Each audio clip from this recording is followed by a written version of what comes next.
لیکن ایک بات جان لیجیے، علی کل شیء قدیر، یہ تو جان سکتے ہیں نا ہر شے پر قادر ہے،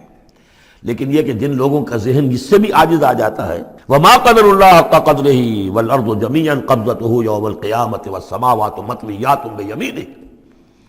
اس کا ایک تمہیں جھلک دکھا رہے ہیں اس کی قدرت، اس کی عقل، کہ تمہاری یہ پوری کی پوری زمین اس کی ایک مٹھی میں ہوگی قیامت کے دن، اور یہ آسمان اس کے داہنے ہاتھ میں لپٹے ہوئے ہوں گے۔ کوئی اندازہ کر سکتے ہو تو کر لو، ہمیں آسمانوں کا کیا پتہ ہے، ہمیں کیا گیلیکسیز کا کیا تصور ہے، چکر آتا ہے جب پڑھتے ہیں ایسٹرونومی کو کتاب پڑھیے، واقعہ ہے کہ میں تو میرا سر چکرا جاتا ہے، لائٹ ایئرس کا جو تصور آتا ہے، بلینز اور بلینز، اور چلتے جائیے، وہ تو ختم ہونے والی بات ہی نہیں، ہمارا تصور جو ہے وہ وہاں جا کر بالکل جو ہے جواب دے دیتا ہے، تخیل جو ہے، قوت تخیلہ وہ تھک ہار کر رہ جاتی ہے۔ وَالْأَرْضُ جَمِيعًا قَبْضَتُهُ يَوْمَ الْقِيَامَةِ وَالسَّمَاوَاتُ مَطْوِيَّاتٌ بِيَمِينِهِ سُبْحَانَهُ وَتَعَالَى عَمَّا يُشْرِكُونَ، وہ پاک ہے اور بہت بلند و بالا ہے ان تمام چیزوں سے، اس تمام شرک سے جو یہ کر رہے ہیں۔ وَنُفِخَ فِي الصُّورِ، اور سور میں پھونکا جائے گا، فَصَعِقَ مَن فِي السَّمَاوَاتِ وَمَن فِي الْأَرْضِ، تو بے ہوش ہو جائیں گے جو بھی ہے آسمانوں میں اور جو بھی ہے زمین میں، الا من شاء اللہ، سوائے اس کے جنہیں اللہ چاہے گا۔ یعنی یہ بے ہوشی معلوم ہوتا ہے کہ فرشتوں پر بھی طاری ہوگی سوائے کچھ فرشتوں کے، اس قدر وہ دہشت والا ہوگا۔ تو ایک اصل میں تین ہے یہ نفخے جو ہے، پہلا نفخہ ہے زلزلے والا، وہ ہے نفخہ ساعت کا، اس میں تو ہلچل ہوگی، طوفان ہوگا، سورج اور چاند ٹکرائیں گے اور یہ پہاڑ چلیں گے روئی کے گالوں کی طرح، وہ ہے جو پہلا ہے ساعہ۔ پھر اس کے بعد ایک اور ہوگا، اور اس کے بعد سب کے سب ختم ہو گئے، سب پر ایک موت کی نیند طاری ہو جائے گی۔ وَنُفِخَ فِي الصُّورِ فَصَعِقَ مَن فِي السَّمَاوَاتِ وَمَن فِي الْأَرْضِ إِلَّا مَن شَاءَ اللَّهُ ثُمَّ نُفِخَ فِيهِ أُخْرَىٰ، پھر اس میں پھونک ماری جائے گی ایک مرتبہ اور یہ تیسری مرتبہ، یہاں کے حساب سے دوسری مرتبہ، لیکن یہ کہ یہ نفخہ ثالثہ ہے۔ فَإِذَا هُمْ قِيَامٌ يَنظُرُونَ، تو اچانک وہ سب کے سب کھڑے ہوں گے دیکھتے ہوئے۔ یہ نفخہ ہے بعث بعد الموت کا، تیسرا نفخہ، اسی لیے قیامت اس کو کہتے ہیں، اذا ہم قیام ینظرون، یہ یوم القیامہ ہے۔ پہلے ساعہ ہے، پہلے وہ گھڑی ہے کہ جس سے ایک موت وارد ہوگی، سب پر طاری ہو جائے گی، اور یہ قیامہ ہے جس میں کھڑے ہو جائیں گے۔ ثم نفخ فیہ اخری فاذا ہم قیام ینظرون واشرقت الارض بنور ربہا، اور زمین چمک اٹھے گی اپنے رب کے نور سے۔ آگے چل کر ہم پڑھیں گے، اس وقت اسی زمین پر اللہ تعالیٰ کا نزول ہوگا۔ وَجَاءَ رَبُّكَ وَالْمَلَكُ صَفًّا صَفًّا، آسمان ایک غمام کی حیثیت سے پھٹ جائے گا، اور فرشتے جو ہیں قطار در قطار صفے باندھے ہوئے نیچے اتریں گے۔ وَأَشْرَقَتِ الْأَرْضُ بِنُورِ رَبِّهَا وَوُضِعَ الْكِتَابُ، اور کتاب اور اعمال نامہ لا کر رکھ دیا جائے گا۔ وَجِيءَ بِالنَّبِيِّينَ وَالشُّهَدَاءِ، اور انبیاء اور شہداء کو بھی پیش کر دیا جائے گا۔ وَأَشْرَقَتِ الْأَرْضُ بِنُورِ رَبِّهَا، اور پوری زمین جگمگا اٹھے گی اپنے رب کے نور سے۔ وَوُضِعَ الْكِتَابُ، اور اعمال نامہ لا کر رکھ دیا جائے گا۔ اس کا یہی نقشہ کھینچا جا چکا ہے سورہ کہف میں بھی۔ وَوُضِعَ الْكِتَابُ فَتَرَى الْمُجْرِمِينَ مُشْفِقِينَ مِمَّا فِيهِ وَيَقُولُونَ يَا وَيْلَتَنَا مَا لِهَذَا الْكِتَابِ لَا يُغَادِرُ صَغِيرَةً وَلَا كَبِيرَةً إِلَّا أَحْصَاهَا، یہاں جو ہے نقشہ اس سے اگلے کا کھینچا جا رہا ہے۔ جب وہ کتاب یا اعمال نامہ لے آیا جائے گا، وَجِيءَ بِالنَّبِيِّينَ وَالشُّهَدَاءِ، اور پھر لائے جائیں گے انبیاء اور شہید۔ یہاں شہید سے مراد کیا ہے؟ اولاً رسول، اس لیے کہ وہ گواہی دیں گے، لِيَكُونَ الرَّسُولُ شَهِيدًا عَلَيْكُمْ وَتَكُونُوا شُهَدَاءَ عَلَى النَّاسِ، لیکن بجائے رسول کے یہاں شہید کا لفظ اس لیے کہا گیا کہ نہ صرف رسول جو ہے گواہی دیں گے، بلکہ رسولوں کی طرف سے جو تبلیغ کرتے رہے وہ گواہی دیں گے۔ چنانچہ جیسے آپ کو معلوم ہے کہ حضرت ابو بکر صدیق کی دعوت پر ایمان لائے ہیں 6 عشرہ مبشرہ میں سے جو صحابہ ہیں ٹاپ کے، تو گویا کہ انہیں تبلیغ کی حضرت ابو بکر نے۔ یا حضور نے جن صحابہ کو بھیجا، جب لوگوں نے بلایا کہ آپ ہمارے ہاں بھیجیے اپنے کوئی شاگرد، اپنے کوئی وہ ایمان لانے والے کہ جو ہمیں قرآن پڑھائیں، تو اب کون تھے وہاں گئے؟ جو اصحاب صفہ میں سے آپ نے بھیج دیا۔ اب انہوں نے جا کر تبلیغ کی، تو یہ گویا کہ حضور کے آن بہاف آف محمد صلی اللہ علیہ وسلم وہ تبلیغ کر رہے ہیں۔ تو ان قبیلوں کو جنہیں انہوں نے تبلیغ کی، گواہی دینے کے لیے وہ کھڑے ہوں گے کہ اللہ تیرے دین کا جو پیغام تیرے نبی محمد کے ذریعے سے، تیرے رسول محمد کے ذریعے سے صلی اللہ علیہ وسلم ہم تک پہنچا تھا، ہم نے ان تک پہنچا دیا تھا۔ اسی طریقے سے پوری امت کی ذمہ داری ہوگی کہ وہ گواہی دے کہ پوری نوع انسانی کو ہم نے، اے اللہ تیرے نبی کا جو دین ہمیں ملا تھا، جو ہمیں وراثتاً پہنچا تھا، وہ ہم نے پوری نوع انسانی تک پہنچایا تھا، اور اگر ہم نہ دے سکیں یہ گواہی تو پوری دنیا کی ضلالت اور گمراہی کا وبال ہمارے گردن پر آئے گا۔ ہم گواہی دے دیں، تبلیغ کا حق ادا کر دیں، پھر وہ رسپانسبل ہے، ہم نہیں کرتے تو پہلے ہم مجرم ہیں۔ وَجِیءَ بِالنَّبِیِّینَ وَالشُّہَدَاء، اور لے آئے جائیں گے انبیاء اور گواہ، وَقُضِیَ بَینَہُم بِالْحَقِّ، اور پھر ان کے مابین فیصلہ کر دیا جائے گا حق کے ساتھ، وَہُمْ لَا یُظْلَمُونَ، اور کسی پر ظلم نہیں ہوگا، کسی پر کوتاہی، کسی کی حق تلفی نہیں ہوگی۔ وَوُفِّیَتْ كُلُّ نَفْسٍ مَا عَمِلَتْ، اور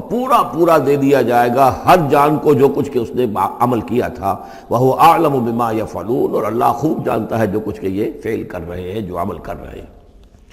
اب جو آخری سین ہوگا کہ یہ جاء ربک والملک صفا صفا، یہ زمین چٹیل کر دی جائے گی، نہ پہاڑ رہے گا، کھینچ دیا جائے گا، وَإِذَا الْأَرْضُ مُدَّتْ، اور یہیں پر جو ہے اللہ تعالیٰ کا نزول ہوگا، اور پھر یہیں پر فرشتے آئیں گے، اور یہیں حساب کتاب ہو جائے گا۔ اب فیصلے ہو گئے ہیں کہ جہنمی جہنم کی طرف جائیں گے اور جنتی جنت کی طرف لے جائے جائیں گے۔ وہ نقشہ کھینچا جا رہا ہے بڑے پرجلال انداز میں، یہ خاص مقام ہے قرآن مجید کا۔ وَسِیقَ الَّذِینَ كَفَرُوا إِلَىٰ جَهَنَّمَ زُمَرًا، اور ہانک کر لے جائے جائیں گے کافر جہنم کی طرف، گروہ در گروہ، ایک امت کے بعد دوسری امت، دوسری امت کے بعد تیسری امت، چلے آ رہے ہیں، اپنے اپنے لیڈر آگے ان کے چلے آ رہے ہیں۔ جیسے ایک نقشہ کھنچ چکا ہے سورہ یونس میں کہ یہ فرعون جو ہے وہ اپنی قوم کے آگے چلتا ہوا آئے گا، اور وہ اپنی قوم کو لے جا کر جہنم کے گھاٹ پر اتار دے، فَأَوْرَدَهُمْ عَلَى النَّارِ، پہنچا دے گا جہنم کے گھاٹ پر۔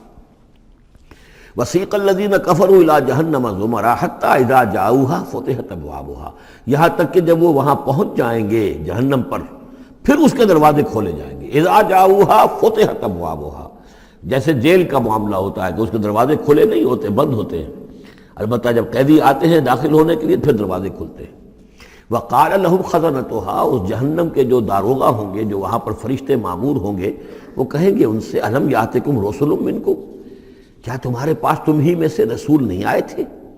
یتلون علیکم آیات ربکم، تلاوت کرتے تھے تم پر اور سناتے تھے تمہیں تمہارے رب کی آیات، وَيُنذِرُونَكُمْ لِقَاءَ يَوْمِكُمْ هَٰذَا، اور تمہیں خبردار کرتے تھے تمہاری آج کے دن کی اس ملاقات سے۔ قالوا بلا، وہ کہیں گے کیوں نہیں، آئے تھے، ولیکن حقت کلمۃ العذاب علی الکافرین، لیکن یہ کہ یہ کافروں پر تو اللہ تعالیٰ کے عذاب کا حکم جو ہے وہ ثابت ہو کر رہا، یعنی انہوں نے انکار کیا، رد کیا، انہوں نے پہنچانے کا حق ادا کر دیا، انہوں نے کفر پر اڑے رہنے کا حق ادا کر دیا، نتیجہ یہ ہے کہ اب یہ مستحق ہو چکے ہیں عذاب کے۔ قیل ادخلوا ابواب جہنم خالدین فیہا، کہہ دیا جائے گا ان سے اچھا داخل ہو جاؤ اب جہنم کے دروازوں میں ہمیشہ یہاں رہنے کے لیے۔ فبئس مثوى المتکبرین، تو بہت برا ہے یہ ٹھکانہ متکبرین کا، دنیا میں تم بڑی اکڑ خوریاں کرتے رہے، اب جو ہے یہاں پر تمہارے لیے یہ انجام ہے۔ اس کے برعکس وسیق الذین اتقوا ربهم الى الجنة زمرا، اور جو لوگ کہ اپنے رب کا تقوی اختیار کیے رہے تھے دنیا میں، انہیں لے جایا جائے گا گروہ در گروہ، جماعت در جماعت جنت کی طرف۔ حتی اذا جاؤها وفتحت ابوابها، یہاں یہ واو جو ہے یہ بہت معنی خیز ہے، یہاں تک کہ جب وہ وہاں پہنچے گے اور اس کے دروازے کھلے ہوں گے، پہلے ہی سے کھلے ہوں گے۔ یہ مفتحت لہم جو ابواب آ چکا ہے اس سے پہلے، اس کو یہاں پر بھی نوٹ کر لیجئے، وفتحت ابوابها وقال لهم خزنتها سلام علیکم طبتم، اور کہیں گے ان سے جو جنت کے جو داروغہ ہیں اور جنت کے جو فرشتے ہیں، وہ کہیں گے سلام علیکم، آپ پر سلام ہو، طبتم، آپ لوگ کتنے پاک باز لوگ ہیں، کتنے پاکیزہ ہیں، فادخلوها خالدین، اب آئیے اور داخل ہو جائیے اس جنت کے اندر ہمیشہ رہنے کے لیے۔ وقالوا الحمد للہ الذی صدقنا وعدہ، اب وہ حمد کا ترانہ جو ہے ان کی زبانوں پر آ جائے گا جنت میں داخل ہونے والوں کی، وہ کہیں گے کہ کل شکر اس اللہ کا ہے جس نے ہم سے اپنا وعدہ پورا کر دیا۔ وَأَوْرَثَنَا الْأَرْضَ، اور ہمیں زمین کا وارث بنا دیا، نَتَبَوَّأُ مِنَ الْجَنَّةِ حَيْثُ نَشَاءُ، کہ جہاں چاہیں آپ قرار اختیار کر لیں، جہاں چاہیں اپنا ٹھکانہ بنائیں، ہم کھلے جو ہے یہ جنت ہمارے لیے کھول دی گئی ہے، نتبوأ من الجنت حیث نشاء، جہاں چاہے اس جنت کے اندر بہشت میں گھر بنا لیں۔ فنعم اجر العاملین، تو بہت ہی اچھا ہوگا اجر عمل کرنے والوں کا۔ اور جب یہ سب کچھ ہو گیا، اب یہ یوں سمجھیے ڈراپ سین ہے، اس وہ جو میدان حشر کی عدالت کا جو ہوگا، وَتَرَى الْمَلَائِكَةَ حَافِّينَ مِنْ حَوْلِ الْعَرْشِ يُسَبِّحُونَ بِحَمْدِ رَبِّهِمْ، اور تم دیکھو گے فرشتوں کو کہ وہ گھیرے ہوئے ہوں گے اللہ کے اپنے رب کے عرش کو، اور اس کی تسبیح بیان کر رہے ہوں گے حمد کے ساتھ۔ یعنی انسانی جو بھی عدالت لگنی تھی لگ چکی، انسانوں کے لیے فیصلے ہو گئے، جنتی جنت کی طرف بھیج دیے گئے اور دوزخی جو ہیں دوزخ کی طرف دھکے دے دے کر پہنچا دیے گئے۔ اب یہ وَتَرَى الْمَلَائِكَةَ حَافِّينَ مِنْ حَوْلِ الْعَرْشِ يُسَبِّحُونَ بِحَمْدِ رَبِّهِمْ وَقُضِيَ بَيْنَهُمْ بِالْحَقِّ، ان کے مابین بھی حق کے ساتھ فیصلہ کر دیا جائے گا۔ اب بینہم میں بعض لوگوں نے تو مراد انسان ہی لیا ہے، جیسے کہ اوپر آ چکا ہے وَقُضِيَ بَيْنَهُمْ بِالْحَقِّ وَهُمْ لَا يُظْلَمُونَ، یہ جو پہلا رکوع تھا اس سے 7واں اس کے اندر آ چکا ہے۔ لیکن ایک رائے یہ بھی ہے، اور اسی لیے میں نے آپ کو